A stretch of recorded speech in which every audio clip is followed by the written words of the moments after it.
Welcome to Writing on Wednesdays. I'm Amanda Hawking, a New York Times bestselling author, and I give advice and tips on how to write. I've gotten a lot of questions from people about what to do when they're done with the novel, so I think I'm going to jump ahead in my writing advice and start talking about what happens once you've finished your first draft. In this episode, I'm going to talk about how to find beta readers, how to find editors, how to revise, and just generally how to get your book ready for publication. That's a lot to cover in one episode, so let's get started. Beta readers, if you're unfamiliar with the term, are people who read your books before it's published.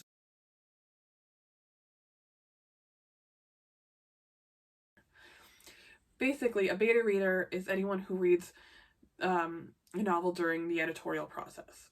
Because it's different than someone who gets an ARC review. And even though people who get an ARC, which is an advanced reader's copy of a novel, can still submit and do submit errors and mistakes they see, there's no heavy editorial work being done then. It's basically just small grammatical mistakes because the book is basically ready for publication. And those copies are just sent out to help with reviews. So there can't be any real structural changes because then the reviews wouldn't work. Generally, beta readers aren't paid unless they're more of an editorial, like an editor that you hire. A beta reader is more just a friend or an acquaintance or someone that you know who is willing to read their book, usually in exchange for you reading their book and giving feedback. It's often done within writing communities that way. So how to find a beta reader is to be in writing communities. Now, I haven't been active in writing communities in a long time, and so I feel kind of uncomfortable with really recommending places. But it's important for you to look for some place that also you feel comfortable. Even if I found a place that I thought had great writers, if it's not the right genre or the right space for you, it's not going to work out. So to find the right beta reader for you, think about who you are as a writer. Think about what expertise you bring, such as what genres you enjoy writing and what genres you enjoy reading. And that will help you find a community that you can get involved in. Start Googling writers communities, writers workshops, any writers groups online that you find that you feel comfortable with. Start interacting with there and talking to other writers. Start offering to read other people's work and give honest, useful feedback. And then people will give feedback to you. But be prepared that some of that feedback is going to be criticism. And just to be clear, it is never appropriate to attack anyone who's criticizing your work. If they're being really mean and rude, just cut off contact. But you do not reply to reviews. You do not reply to criticisms like that. You do not have a meltdown online. That's always very bad. Don't do that. Any community can have some toxicity, so be aware, do Google searches, do research before you get really involved, and don't just jump onto the first person you meet. Do kind of figure out who they are, because you want to find someone that really meshes with you, who understands what you're trying to say, and you understand what they're trying to say, so you guys can really give each other helpful feedback. If it's too different or if you clash, it's not really going to be helpful. But also be open to getting different perspectives, especially if you are someone who is writing about experiences that differ a lot from your own. For example, if you were a white cisgendered reader and you were trying to write about the experiences of other races or other genders, you might want to reach out to people who are those races or genders and have them read it first. But don't just kind of nag people. There are sensitivity readers. Now that is actually a paid thing. You usually pay to have someone do that because it's a special skill to make sure that the book is, for lack of a better term, politically correct and isn't going to offend folks. But that is a paid position, and that is something that you need to consider, especially if you're writing for experiences that are very different than your own. But even if you are writing for something, especially if you're from a marginalized community, you might want to reach out to see how the way that you're writing is resonating with the community, and how to find editors. Now, editors are a paid position. There are people who you pay to edit books, and there's two different types of editors and two different types of editing. There's basic editors who go over story structure, and there's copy editors that really just focus on grammatical and punctuation errors, that kind of thing. However, they still can and do talk about story structure, especially for things that don't make sense. But they're more about continuity. Both of those will need to be paid. In the next video, I think I will talk more about the publication routes, but just to be clear, with a traditional publisher, you do not need to hire an editor first if you are going to find an agent and try to go with a traditional publisher. If you're self-publishing, you definitely 100% do need to hire an editor. I would say, but even if you are going to a traditional publisher, if you have the funds available and you're able to, I don't think it hurts to hire an editor. It's very competitive getting with publishers and agents, and so having your manuscript look the best it can doesn't hurt. But don't go outlandish, don't spend too much, because you will have an editor at the thing, so don't break the bank. And it's not absolutely necessary. A lot of agents are willing to work with lots of mistakes as long as the voice and story is right. But you do always want the manuscript to be the best it can be whenever you're submitting it either to an agent or for publication. Editors usually charge per word, although they sometimes charge per page. It depends on the editor. And it'll be a price, so whatever your word count is, multiply by however many cents per word. And it can seem like a lot, but they're really bringing a lot to the table.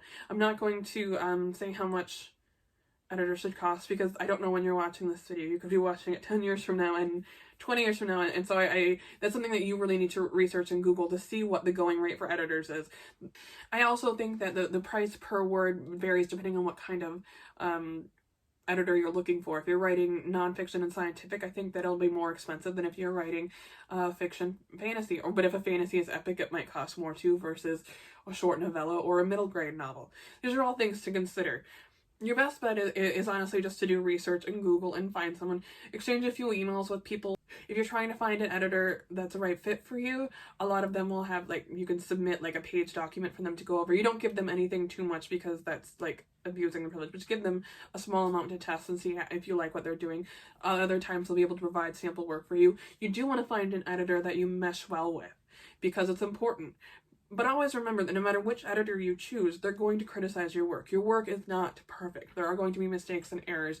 And the first time you hear this criticism might be from the editor that you hired. And it can be hard if you're not prepared for it, especially for first-time authors. This can be difficult to find out that this thing you worked really hard on actually has a huge gaping plot hole in the middle of it that you just did not see. So please keep in mind that whenever you're working with these people, they are people, and you always need to be polite and respectful. Any person you hire to work with you, you need to be respectful and professional with. And just for the record, because I do get questions sometimes, I am not in a place where I am able to read or beta read for people that I don't know. I will not read any unpublished manuscripts from people that I don't know. Part of it is because I've got a lot of other stuff going on, and it's hard for me to find the time for all the requests I would get. And the other reason is because of legal liabilities. If I just flat out say that I've never read, and I don't ever read, and I never open or read any of these, no one can sue me and say that I plagiarized it, which is a risk. I actually learned about that from Jacob Dylan, Bob Dylan's son. He said never open song lyrics because you'll get sued. So I just never do. And also, again, I don't have the time. So I'm sorry, but no, I cannot read your work.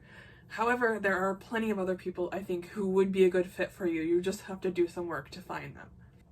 You can also find recommendations for editors within the self-published community. There's a lot of forums for independent publishing and self-publishing. You could even try looking at various, like, Kindle or Smashwords communities, and you can get recommendations for editors and even possibly find some beta readers in those communities too. But just remember that don't take more than you can give. If you ask someone to beta read, you need to be willing to beta read. If you don't have time to read someone else's work, you can't expect someone else to read yours. That's that kind of community. Next is how to revise. I guess really I should have done this in the other order, because realistically you need to revise before you have it sent to editors and before you do beta readers. How the process should go once you finish a novel, if you're going the route of a traditional publisher, is you finish the novel, you revise it, give it to beta readers, revise again, and then start submitting to agents. If you are going with self-publishing, then they're still pretty similar, because you finish your novel, you revise it, you find beta readers, you revise again, but now you start finding an editor. And then after the editor, you may hire another copy editor for more in-depth edits, and that's when you start looking at getting ready for publication. Revision is tricky. It's something that's hard to do for yourself. The biggest thing I recommend is when you finish your novel, you set it down, you step away, and you don't touch it for 3 months. That was advice that I got, and I don't remember who said it. It might have been Stephen King. It might have been a number of writers. I honestly can't remember anymore. And I was like, that's terrible. I just finished it. I'm so excited. How am I supposed to leave it there? But now that I've written a lot of novels, I can actually say that is really helpful. If you can set it down for like just even a few weeks, it's really helpful for you to have fresh eyes when you go back and read it, and you can see so many more mistakes, especially like things like tone changes are more obvious when you had like these breaks from it. So ideally, you finish your novel and you set it in a drawer for 3 months. During those 3 months, you might start writing another book, but I suggest you definitely start reading books in that genre. Fill that time to read books that you like in the genre that you wrote, or movies that you like, and music that gets you in the mindset. You want to really be thinking about that kind of genre and that mindset, while not specifically thinking about your book. Once the 3 months is up, you pick it up and you go over and you start doing revisions. Now, when you first start writing, I have you think about the macro and you think about just getting the story out and the big parts. But when you go through it again, you start looking at all the little things. First, the main thing is look at story, structure, plot, characters. Make sure all that works. Make sure there's not plot holes. Make sure the characters are consistent. Then, once you do those more bigger story, structure, macro things, you start looking at the micro stuff, your punctuations, repeated words, spelling mistakes, making sure that the characters' names are consistent. Also making sure character details are consistent. If the character has blue eyes on page 1, they need to have blue eyes on page 100, unless they can change the eye color. But then you have to make sure that the reader knows they can change the eye color. Sometimes you do forget to put those details in. It's crazy, but you think it's in there, and then it turns out it's not.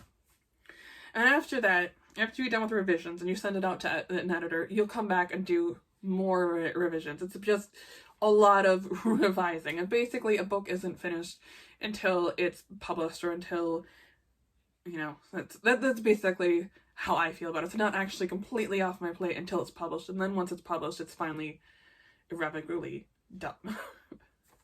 Finally, just in general, getting a book ready for publication. There's a lot of stuff to go over in different areas of publication, and I will in future videos that talk about like marketing and covers and all that kind of stuff. But the biggest thing is you really need to make sure the story is good. So read it a lot. Read books that are like it a lot.